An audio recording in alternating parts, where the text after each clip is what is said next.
Joey Longo, A Gangster's Tale, by J.N. Wdowski. For your full enjoyment, be sure to read, listen, or watch to the end. Chapter 9. The Proposition. Mr. Vandermunt, Joey started.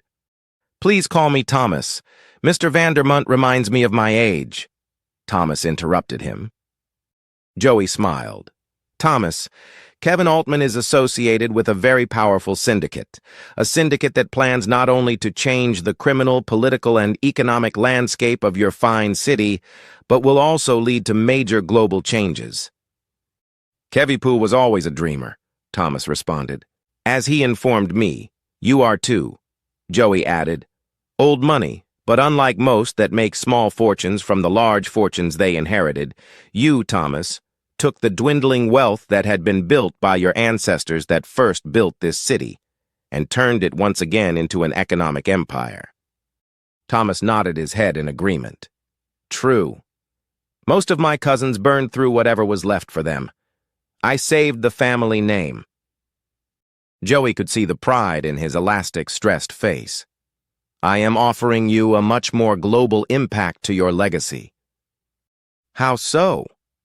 Thomas Vandermunt sat up more and leaned a bit into Joey. How do you, Kevy Poo, and their syndicate plan to do this? How do you feel about communism? Joey asked, already knowing the answer. I despise it. Vandermunt recoiled a bit from Joey. Don't tell me Kevy Poo became a communist? Joey chuckled a bit. No, Thomas, he has not. Our plan is to not only bring us back to free markets, but more importantly, empower those that build. We want to release their creativity and industry and to undermine our greatest rival on the world stage. The Chinese Reds? Thomas guessed. Yes, Thomas, Joey acknowledged. How? The old man asked. That's the fun part. Joey's grin widened. Vandermunt leaned back in. I'm listening. The attempt to engage China has failed. Making them part of the global economy has not made them more like us. Unfortunately, it has made us more like them. Joey explained. Agree. Wholeheartedly, I agree. The old man was hooked. They have been conducting asymmetric warfare against us for decades. We are going to finally fight back. Joey continued. Our first step is subverting the Triads here. The syndicate I am working with is a group of very powerful men that can make changes in laws, decriminalizing many vices, gambling, prostitution, some recreational drugs, and protection will be taken over by the syndicate. Doing so will dry up the Triads' major sources of revenue. They will either collapse or be forced to work for us in a new criminal venture. New criminal venture? Thomas Vandermunt questioned. Well, at least criminal in the People's Republic of China. We will use the Triads to smuggle in and distribute disruptive intellectual materials to their population. Works that the average American would consider extremely legal, even moral, yet will threaten the party leadership. Such as Bibles? The old man asked. That would be just one of many books. We will also be smuggling in movies, music, computer games, and most importantly, VPNs that can withstand their government's countermeasures. We will be allowing the Chinese people to see past the Great Chinese Firewall. Their system is already collapsing. We just plan to help it along.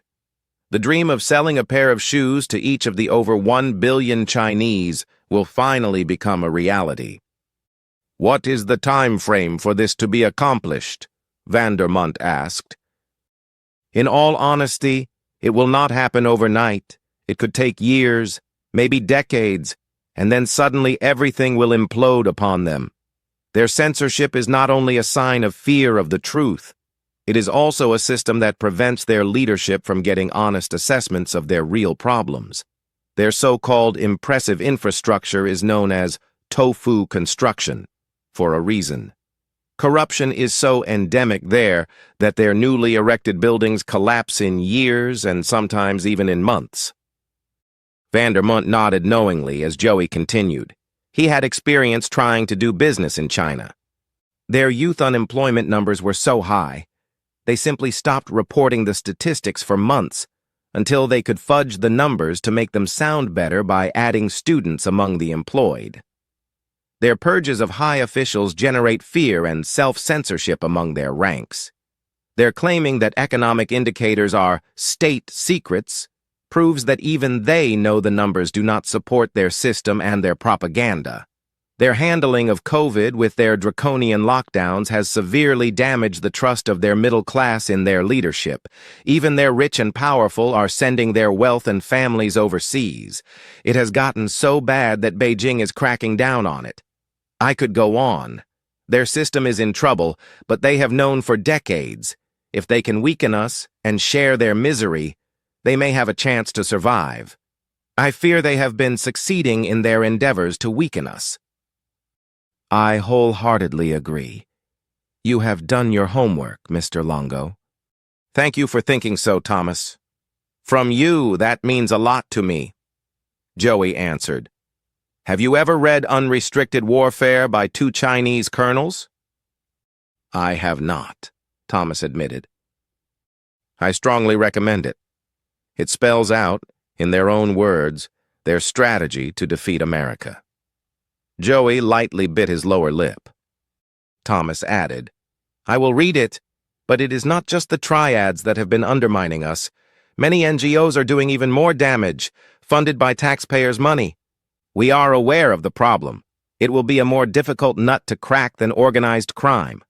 The NGOs often kick back money to government officials as political donations. The same politicians that in turn fund the NGOs with government grant money. It is why we are not going directly to the mayor and city council, the governor and state legislature. We need them to first feel the political heat of industry and labor. We need to force them to stop funding the NGOs. Many of the NGOs are also in bed with Beijing and are receiving funds from the CCP through the Triads. You sold me, Mr. Longo. How can I help? Vandermunt took out his checkbook and a pen. Not looking for money. I am looking for your influence in the city's business council. I need to meet with the council to get them committed to putting pressure on the local government to make major changes in the vice laws. They need to know how it will benefit them and undermine the Triads and the street gangs like the rulers. I will also need to meet with the heads of the unions, police, longshoremen, teamsters, hospitality and services, and the teachers. Can you arrange that for me? Easily, Mr. Longo. I can even have you talk with the mayor and city council. In time. I first need to get business, finance, real estate, and the unions on board, Joey explained. 2 hours later. That was delicious, Thomas. Best pizza I have had in years. Joey thanked him for lunch. I am glad you enjoyed it. I greatly enjoyed our conversation. I will make some phone calls this afternoon to make the arrangements for you to meet everyone you requested. Vandermunt grinned.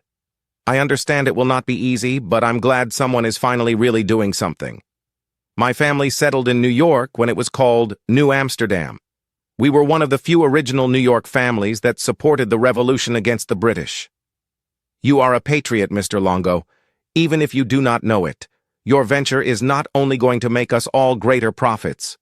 More importantly, you're finally dealing with the underlying threat of the Reds in America. You will be saving America from our own inner rot. For the first time, Thomas's face frowned. Thank you, Thomas. I do like to think we are doing more than just opening free markets, Joey replied. Would it be too much for me to ask for a ride back to my place? I can do better than only giving you a chauffeured ride.